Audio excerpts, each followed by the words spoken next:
బైబిల్లో అపోస్తుల కార్యాలు 17వ అధ్యాయం 16వ వచనంలో పౌలు గారు ఏథెన్స్ పట్టణంలో ఉన్నప్పుడు ఆ పట్టణం విగ్రహాలతో నిండి ఉండడం చూసి ఆత్మ పరితాపం పట్టలేకపోయారు అని రాయబడింది.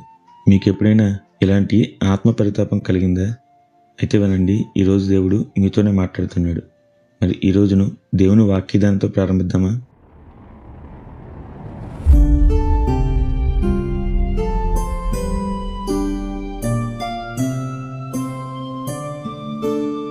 మనలో చాలామందికి క్రైస్తవ సమాజాల్లో బోధించడం అంటే చాలా ఇష్టం. అవును, ప్రతి వ్యక్తి ఇతరులకు ఏదో ఒకటి చెప్పాలనే ఆశ కలిగి ఉంటారు. దానిలో తప్పేమీ లేదు. మీరు ఆత్మతో నింపబడిన వారైతే, వాక్యాన్ని బాగుగా ఎరిగి ధ్యానించిన వారైతే, దేవుడు అవకాశం ఇస్తే తప్పక ఆ అవకాశాన్ని వినియోగించుకోండి. అయితే కొంతమందిని చూస్తూ ఉంటాం, వీరికి ఇతరులకు చెప్పడం అంటే ఇష్టం.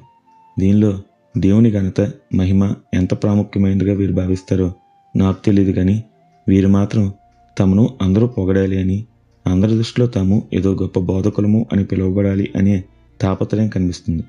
అయితే తప్పక వీరు వేషధారులే. ఒకవేళ మీరు ఇలా ఉంటే సరిచూసుకోండి.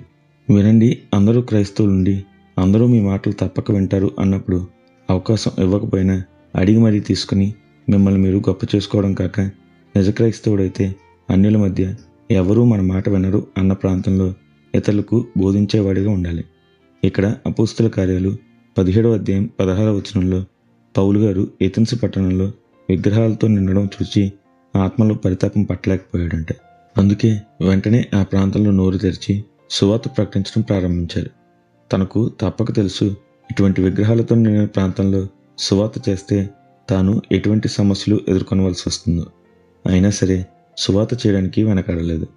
చూసారా, ఇక్కడ పౌలు గారు తన స్వీయ ఘనతను కాదు, ఏదో అందరూ చూస్తారు, భలే చెప్పావు అంటూ పొగుడుతారు అని కాదు, నశించిపోతున్న వారు రక్షణ పొందాలి అని, చీకట్లో ఉంటూ ఘోరాంధకార నిత్యాగ్నిలో పడిపోయే వారిని రక్షించాలి అని తాపత్రయపడ్డారు.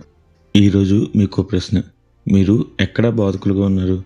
క్రీస్తును ఎరిగిన వారి మధ్య, ఏ ప్రతికూలత లేని వాతావరణంలో, లేదా క్రీస్తును ఎరగని సువార్త చేయుటకు అవకాశం లేని ప్రతికూల వాతావరణంలోన ఆలోచించండి. బోధించడం, సరిచేయడం, ఒకరినొకరు బుద్ధి చెప్పుకోవడం వాక్యానుసారమైంది.